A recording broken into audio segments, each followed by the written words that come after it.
8월 7일 주일 영성 회복을 위한 100일 말씀 묵상을 시작하겠습니다. 다 같이 사도신경으로 우리의 신앙을 고백하겠습니다. 나는 전능하신 아버지 하나님 천지의 창조주를 믿습니다. 나는 그의 유일하신 아들 우리 주 예수 그리스도를 믿습니다. 그는 성령으로 잉태되어 동정녀 마리아에게서 나시고 본디오 빌라도에게 고난을 받아 십자가에 못 박혀 죽으시고 장사된 지 사흘 만에 죽은 자 가운데서 다시 살아나셨으며 하늘에 오르시어 전능하신 아버지 하나님 우편에 앉아 계시다가 거기로부터 살아있는 자와 죽은 자를 심판하러 오십니다. 나는 성령을 믿으며 거룩한 공교회와 성도의 교제와 죄를 용서받는 것과 몸의 부활과 영생을 믿습니다. 아멘. 찬송가 20장 큰 영광 중에 계신 주를 함께 부르겠습니다.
하나님의 말씀은 요한복음 1장 50절입니다. 하나님의 말씀을 봉독하겠습니다. 예수께서 대답하여 이르시되 내가 너를 무화과 나무 아래에서 보았다 함으로 믿느냐? 이보다 더 큰 일을 보리라. 요한복음에는 예수님께서 제자들을 부르는 장면이 요한복음 1장에서 등장합니다. 예수님께서 공생애를 제자들을 부르심으로써 시작하신다 하는 인상을 요한복음을 통해서는 우리가 받을 수 있습니다. 요한복음 1장 35절부터 시작하는 제자들 부르시는 단락을 잠시 살펴보도록 하겠습니다. 또 이튿날 요한이 자기 제자 중 두 사람과 함께 섰다가 1장 35절에서 요한은 세례 요한이지요. 세례 요한이 자신의 제자 2명하고 서 있었습니다. 예수께서 거니심을 보고 말하되 보라 하나님의 어린 양이로다. 세례 요한이 예수님을 보고 하나님의 어린 양이다 라고 말을 했습니다. 그러자 37절입니다. 두 제자가 그의 말을 듣고 예수를 따르거늘.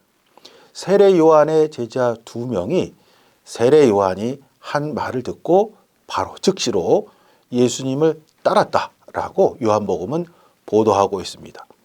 그러자 38절에서 예수님께서 다음과 같이 말씀하십니다. 예수께서 돌이켜 그 따르는 것을 보시고 물어 이르시되 무엇을 구하느냐. 이르되 랍비여 어디 계시오니까 하니 랍비는 번역하면 선생이라. 예수께서 이르시되 와서 보라. 그러므로 그들이 가서 계신 데를 보고 그날 함께 거하니 때가 10시쯤 되었더라.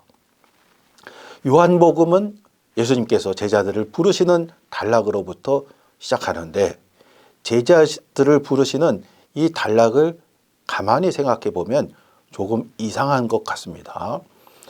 제자들이 예수님을 처음 만났고 예수님을 따르면서 그의 제자가 되는 것은 당연한 것인데 만난 첫날부터 너무나도 당연하다는 듯이 예수님을 따르는 그러한 인상을 우리가 봤습니다. 마치 기다렸다는 듯이 당연하다는 듯이 예수님을 따르는 이러한 제자들의 모습은 조금 이상하다 하는 느낌이 들 수밖에 없습니다. 처음 예수님을 만났음에도 불구하고 마치 교회 부목사님처럼 예수님을 진작부터 알고 있었던 것처럼 예수님을 따르는 이러한 제자들의 모습은 조금 이상하게 생각이 들게 됩니다. 계속해서 보겠습니다. 40절입니다. 요한의 말을 듣고 예수를 따르는 두 사람 중에 하나는 시몬 베드로의 형제 안드레라.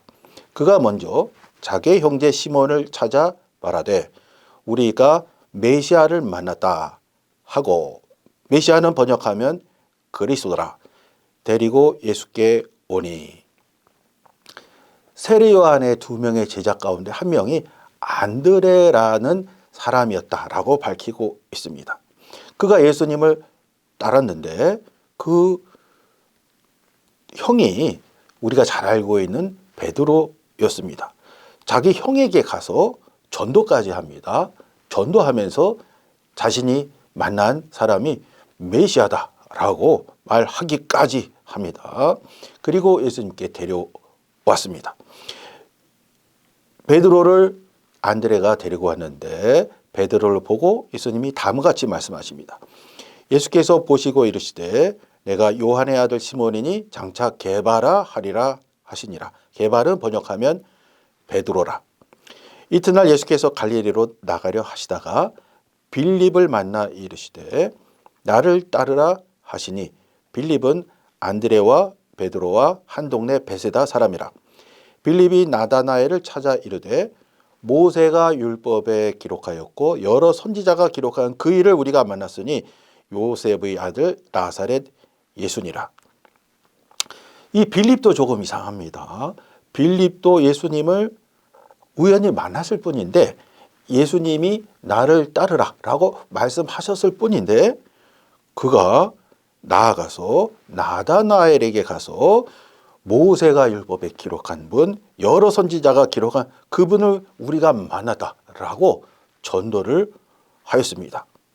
빌립은 이 짧은 순간 그것을 어떻게 알았을까요? 아무튼 나다나엘이 말합니다. 나다나엘이 이르되 나사렛에서 무슨 선한 것이 날 수 있느냐. 빌립이 이르되 와서 보라 하니라. 예수께서 나다나엘이 자기에게 옳은 것을 보시고 그를 가리켜 이르시되 보라 이는 참으로 이스라엘 사람이라 그 속에 간사한 것이 없도다. 나다나엘이 이르되 어떻게 나를 아시나이까. 예수께서 대답하여 이르시되 빌립이 너를 부르기 전에 내가 무화과나무 아래에 있을 때에 보아노라. 나다나엘이 대답하되 랍비여 당신은 하나님의 아들이시요 당신은 이스라엘의 임금이로소이다. 지금까지 살펴본 내용을 정리해 보도록 하겠습니다. 예수님께서는 제자들을 부르시면서 공생애를 시작하고 있습니다. 그런데 예수님의 부름을 받은 제자들이 조금 이상합니다. 제자들은 예수님의 공생애를 아직 보지도 않았는데 메시아, 하나님의 아들, 이스라엘의 임금 등 기독교 신앙의 핵심 칭호들을 언급하고 있습니다. 제자들은 아직 선생님 예수님으로부터 배우지도 않았는데 정답을 막 이야기하고 있습니다. 공간복음으로 본다면 공간복음이라 하면 마태복음, 마가복음, 누가복음이지요. 공간복음에서 등장하는 제자들의 모습으로 본다면 예수님의 공생애가 다 마친 후에 제자들이 도달하는 최종 신앙 단계에 해당하는 것인데 요한복음은 이러한 최종 신앙 단계로부터 출발하고 있다 하는 것을 우리가 확실히 알 수 있습니다. 그렇다면 제자들을 부르신 예수님은 어떻게 해야 할까요? 이미 정답을 다 이야기하는 제자들을 불러 모아놨는데 예수님께서는 앞으로 사역을 어떻게 하실 것인가요? 오늘 함께 읽은 본문이자 오늘 말씀의 결론입니다. 1장 50절에서 예수님은 다음과 같이 말씀하십니다. 예수께서 대답하여 이르시되 내가 너를 무화과 나무 아래에서 보았다 함으로 믿느냐? 이보다 더 큰 일을 보리라. 이보다 더 큰 일을 보리라. 제자들은 정답을 다 이야기했습니다. 그러나 그러한 정답을 이야기하는 제자들에게 예수님이 말씀하십니다. 장차 더 큰 일을 보리라. 이것이 바로 요한복음의 핵심 주제인 것입니다. 오늘부터 앞으로 한 주 동안 예수님의 행적을 따라가면서 예수님이 이루시는 더 큰 일을 보는 우리 모두가 되시기를 바랍니다. 함께 기도하겠습니다. 주님, 우리는 예수님께서 이 땅에 오셔서 더 큰 일 이루시는 분임을 압니다. 우리가 예수님을 열심히 잘 따라가서 예수님께서 이루신 더 큰 일이 무엇인지 구체적으로 보고 감동하며 감격하며 살아가는 우리 모두가 되도록 인도하여 주옵소서. 예수님 이름으로 기도드립니다. 아멘.